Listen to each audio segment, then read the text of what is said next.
opinion. And then they come out with this, which is, if you will, the rockier, faster, harder version of Burn, but also the bluesier one. And Hughes also starts to inject himself here more, both bass-wise and both vocal-wise.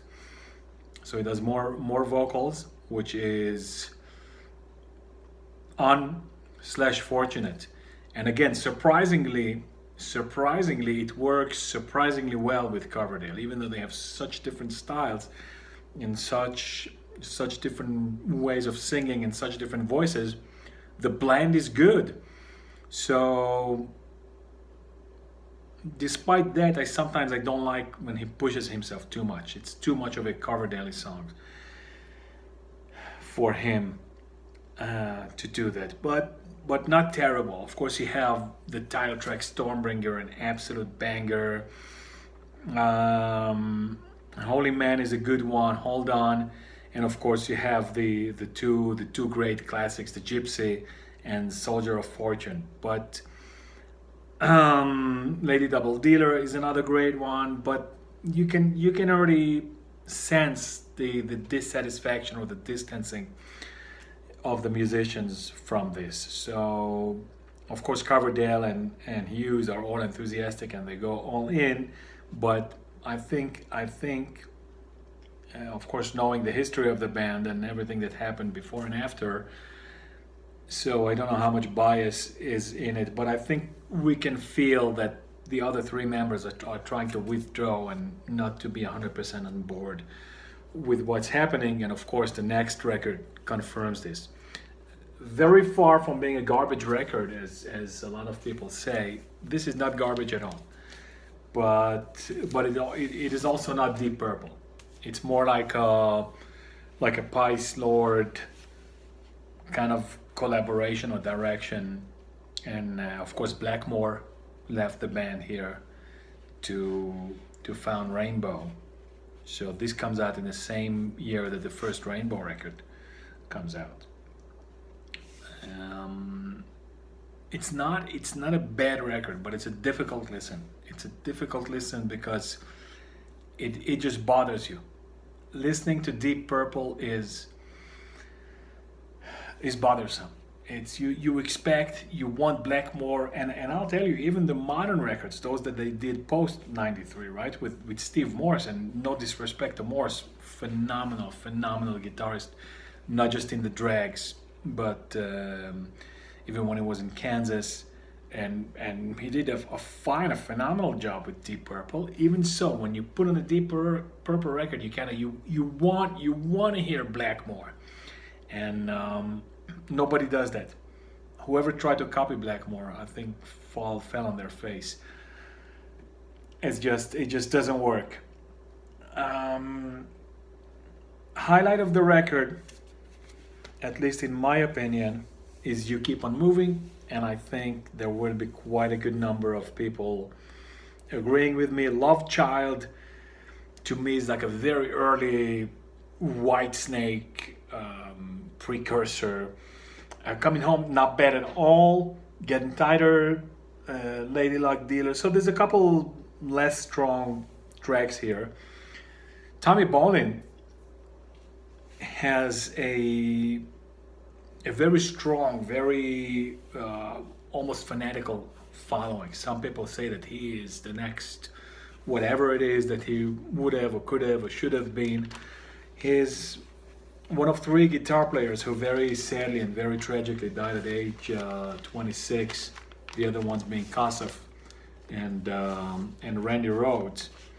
Unfortunately, Randy Rhoads has very little of a repertoire to really know him, but people go bananas for him also.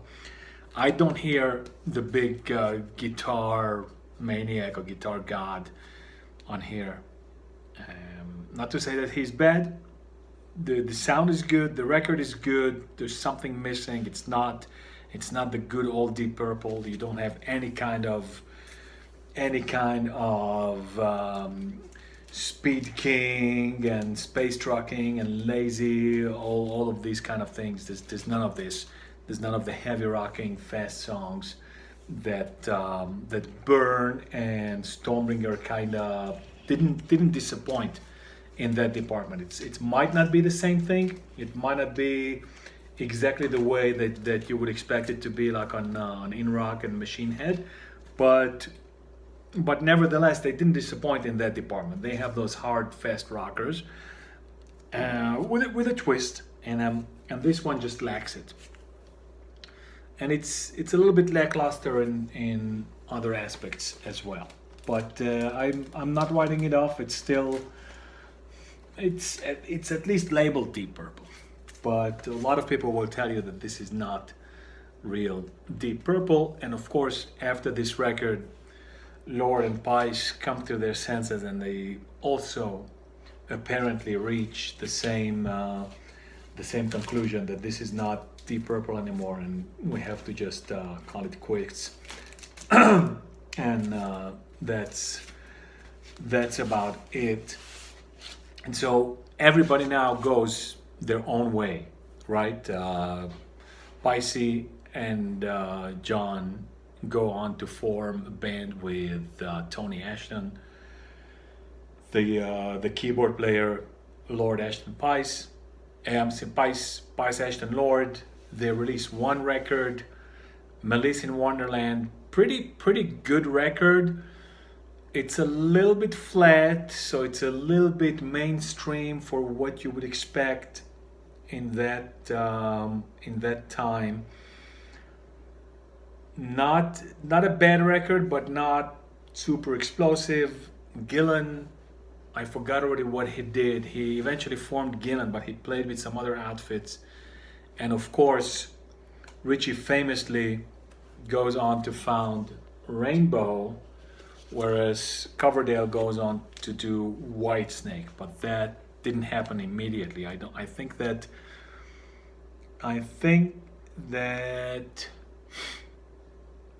he somehow was involved with Paice Ashton Lord, whose guitar player was Marsden, and who joined later on with Coverdale. So maybe that's how he got to know Marsden, but I might be mistaken about that.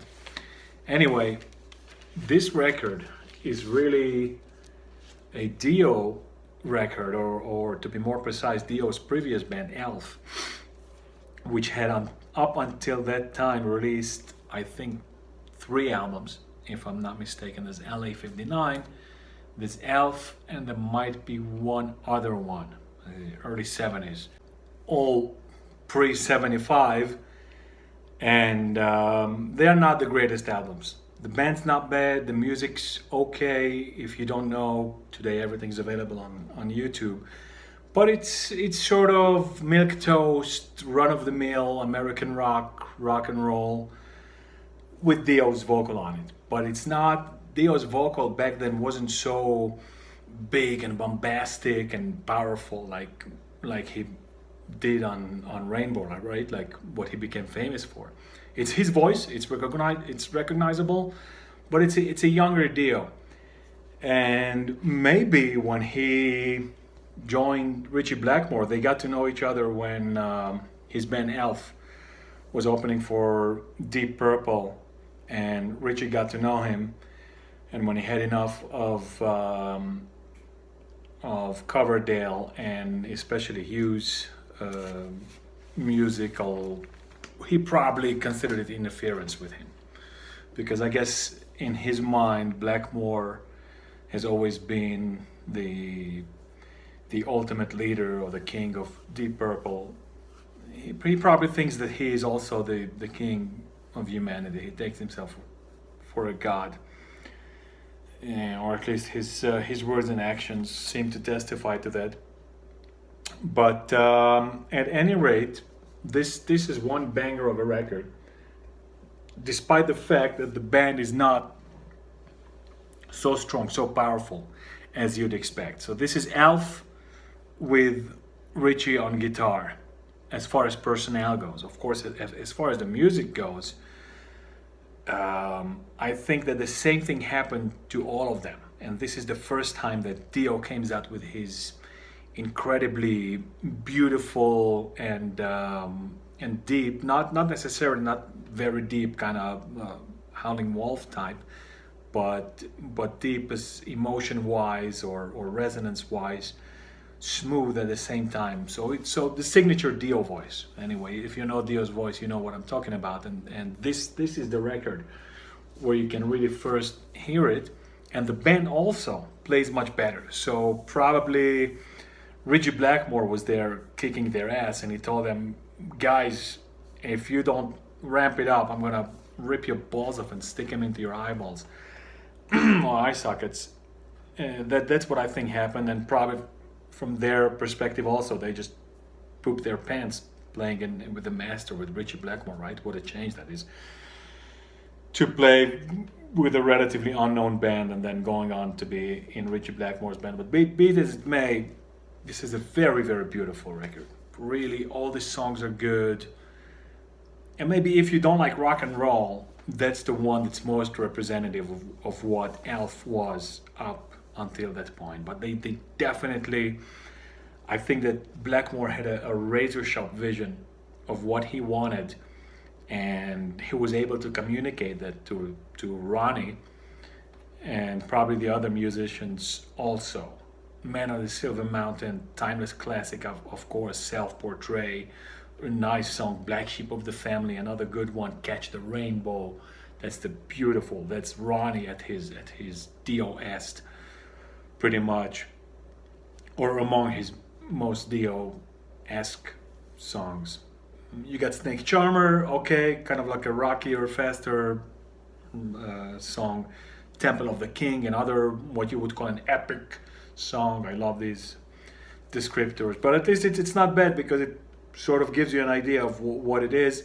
16th century Greensleeves and an instrumental version, interestingly, of Still I'm Sad, which live they did with the vocals. So great record, ranks very, very high on my list of favorite records, one of my childhood favorites. I think it wasn't the first Rainbow that I heard. I think that I heard the second one before. Actually, I'm almost positive I did. I went to a friend's house, and his older brother was very much into this music, and I stole a couple of cassettes from him. I think some King Crimson and some Jethro Tull, and this Rainbow was among them. And of course, the next up was the record store, and I still have this from age whatever, 14, 15, 16, something like that, all these years. Beautiful record, German pressing, high quality, the cardboard is good. But what am I talking about here? About the physical piece of plastic, instead of talking about the music itself. Just put this record on, it speaks for itself. Phenomenal record. You have that famous opening of Stargazer, of course, with Cozy Powell. Yeah, of course. I forgot to mention probably one of the most important aspects, that after this record, I guess things were happening very fast, or maybe Richie didn't have the full backing of the record company, or he wasn't that confident yet that it would be so successful. But whatever it might have been, and probably a combination of all of these things, led to Blackmore being able to fire the entire band, minus Ronnie, of course. He retained Dio, and he really assembled an all-star lineup. Cozy, of course, on the drums most prominently, and Cozy was already pretty well known by this time. So this is 76. Cozy had already played with some big names, and it was making a name for himself. He was known on the circuit. I don't know how he got into Jimmy Bain. That's probably an interesting story in and of itself. And then they got Tony Carey, who was also a pretty capable keyboard player. He's still around, and he's still like a low-key, does studio work and things of that nature.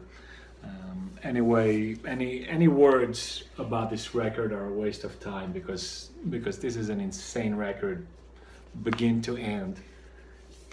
Terror Woman, big favorite of mine. Run with a Wolf, so moody and so brings you so much in. The music is can create such a atmosphere. Starstruck, kind of like a caricature song, and still musically very good.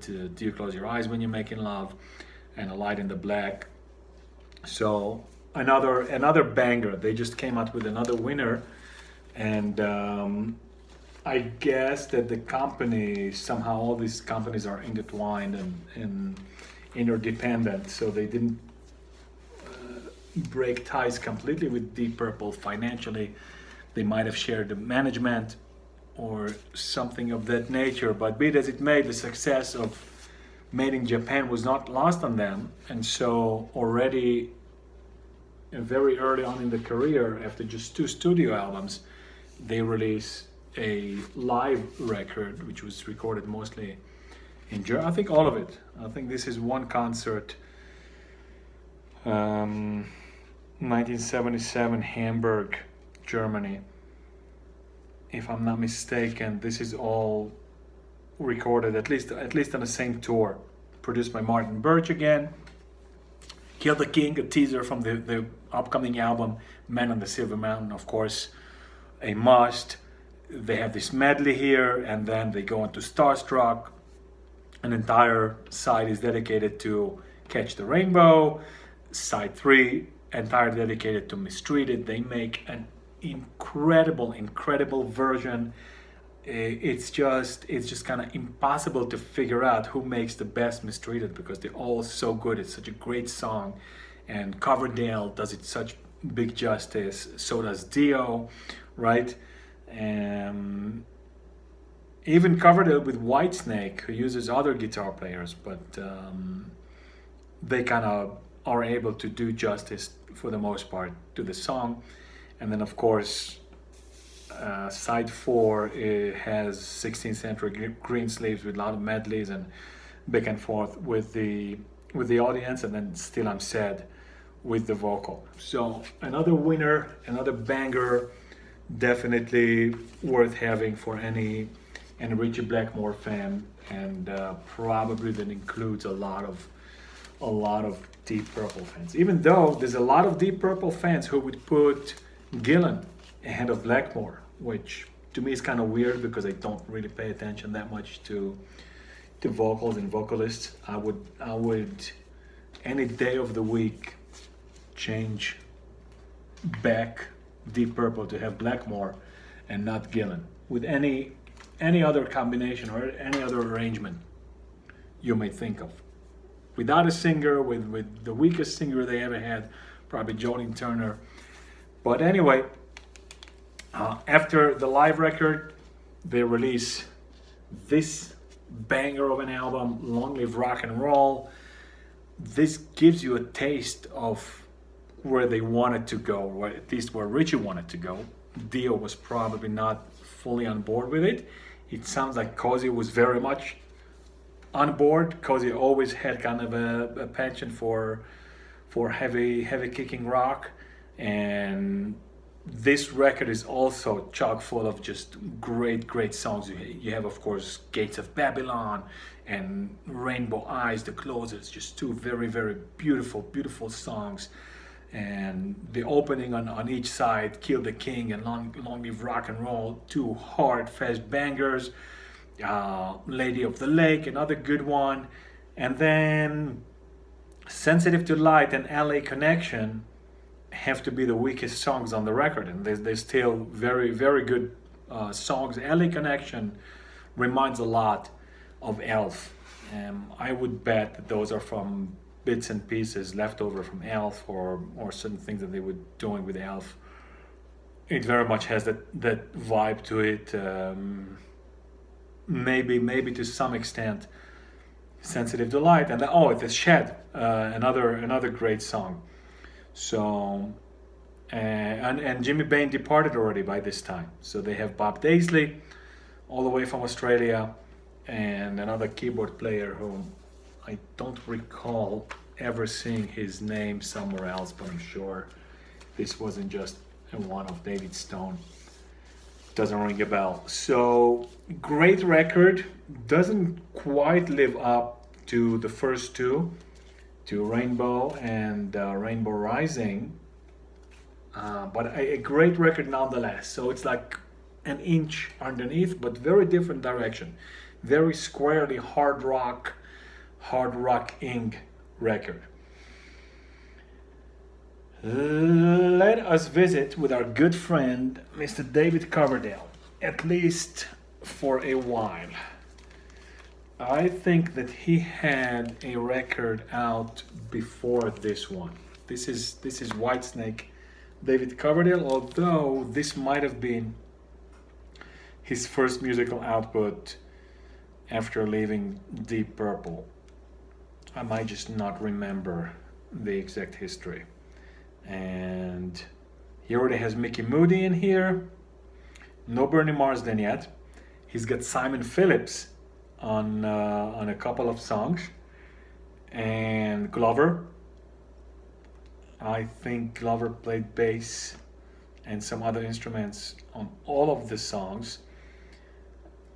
He had kind of like a vocal choir backing group. Tim Hinckley, no idea who he is. Delight Harper and Ron Asbury. It's an okay record, not great. I'm just like a big fan of Coverdale and his voice, and that's why I have here. He has the original version of Blind Man, which is definitely the standout song, and the rest of the songs are kind of good but not great. A little bit in that neighborhood of Elf. And where is that one? I wanted to mention where this is jumping the gun a little bit, but I think that timeline wise, yeah, we're gonna touch on it when it becomes more relevant, which is probably now. This is the Butterfly Ball, which was envisioned as a musical or the soundtrack for a British kids TV show, and this was done in 1977. Kind of a beautifully made record. I don't know whose brilliant idea that was to bring in like these real serious musicians who were in the world of rock and roll. These are people who had no experience in doing movies and TV and things of that nature. So whoever had this idea must either be a genius without any kind of sarcasm, or must have been completely drunk out of their head and just did it out of desperation because they didn't have a budget, and they just scored a winner. Musically, not super interesting, but kind of cute. Interesting to listen to. This is like a higher level of kids music, so all kind of poems written around the story of this frog or whatever the case is, and the lyrics are all printed here. A good mix of all different kinds of musicians, so it's not just Glover, and you got Coverdale, Hughes, Ronnie Dio, but not just from the Deep Purple family. So you got Andy Harden and Ray Fenwick, who I don't know who they are, from the Spencer Davis group. Okay, so that tells you. Cool songs. The two big ones here for me are Homeward and Sitting in a Dream, both with Dio on vocals. And there is another one, Behind the Smile. It's just under 2 minutes, and it's phenomenal, really. The whole thing, it's not a great musical tour de force or somersault, just a beautiful song that Coverdale's voice makes it just so incredible. Like a real simple song, pretty much just piano with a little rhythmical accompaniment, and Coverdale sings it with so much conviction that you literally think that he was like one of the producers or the actors in the show and really put himself in it, and the voice is good, powerful, beautiful, very on point. So anyway, these two records came out about the same time, 76, 77. I think it's 77 for both of them. And this one is one of the weaker outputs of Coverdale. Admittedly, I don't listen to this every day. I don't know when's the last time that I did listen to it. And then afterwards, there was another record that is called North Winds, which I still don't have a nice copy that I want, but that one was better. And then you can always get Snakebite, which is kind of a sampler of the two. So there's 4 from each one, or a little bit more from North Winds, because that one and that one definitely has way stronger material. So harder, rocking, faster songs, better made songs. The big one from me on this one is Only My Soul. This is one of Coverdale's best performances.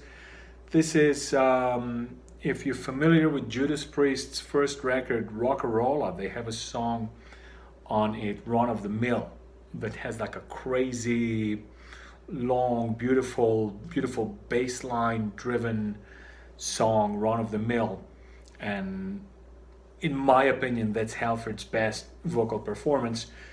On a similar note, you get Only My Soul, a very emotional and sensitive and powerful Coverdale vocal. That alone is worth the price of admission. This is not a difficult record to get. North Wings is a little bit more, but it's available for those who want to spend the bucks for it. A little overpriced. Bloody Mary, like a real hard rocker, very indicative of what Whitesnake were going to do, and even the harder side of Whitesnake, not necessarily the bluesy side. No Love in the Heart of the City, of course. Steal Away, Keep on Giving Me Love, Queen of Hearts, and then Breakdown. We have a good one, yeah. Queen of Hearts not bad, but Breakdown, the last song on the record, that's the one that leaves you with a real good memory, a good taste in your mouth. That's a hard rocker, more even than Bloody Mary. And that kind of goes all the way ahead, at least to my ear, my understanding, goes ahead to Saints and Sinner. So the more rockier, when Whitesnake started to go into a more rockier direction. So that's what you have there, 77. And then he releases Love Hunter, which is of course a phenomenal record. Long Way From Home, Mean Business, Love Hunter, the title songs, Outlaw, I love that songs. Long Way, Walking in the Shadow of the Blues, Medicine Man was the big hit out of it. Happy Through the Day, very beautiful, kind of the emotional side of Coverdale. And this came out already in 79, it says here. I think this was more in 77. Then of course you have why is it not in order? Ready and Willing. That's like, I think that the holy trinity of Whitesnake is Love Hunter, Ready and Willing, and Come and Get It. That's like the core. If you really want to have everything you need from Whitesnake, then definitely these 3. Love Hunter, Ready and Willing, just a crazy record, start to begin. He always has a kind of like throwaway songs that are not really that good. She's a Woman, I could have done without it, and that there's another one. But it has Fool for Your Loving, obviously great hit. Ain't Gonna Cry No More Today. Love Man's not bad. Black and Blue, it's a good song. Black and Blue, very good song. And of course Blind Man, another soul-wrenching, heart-wrenching bluesy tune from Coverdale, as you would kind of expect from him. And then we already getting into 81. So let's go back to this was released in 80. Okay. So let's do Come and Get It, and we'll go back to Rainbow. So Come and Get It. This is my all-time favorite Whitesnake record. I mean, just phenomenal. And of course, what I forgot to mention to you, that for Ready and Willing, Paice and Lord join Coverdale on Whitesnake. So you have three ex-Deep Purple guys, two of the original, well, one of completely original, John Lord, who was from day one in Deep Purple, and then and Ian Paice, yeah, both of them. I'm sorry, and of course David Coverdale. The lineup is just phenomenal. So Marsden and Moody on the guitars, what a great duo, and you already had that in